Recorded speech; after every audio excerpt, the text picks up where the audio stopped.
You ask Tiger to solve. This deals with linear equations with one unknown. The final result is x equals -60. Let's solve it step by step. Group all constants on the right side of the equation. Add 7 to both sides. Simplify the arithmetic.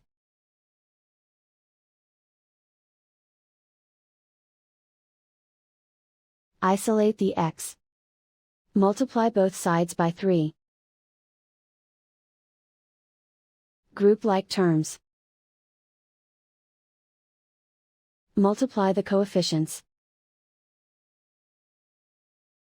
Simplify the arithmetic.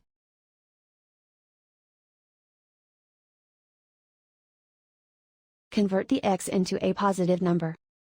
Multiply both sides by -1.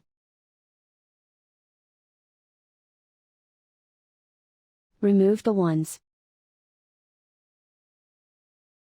Simplify the arithmetic. And so the final result is x equals -60.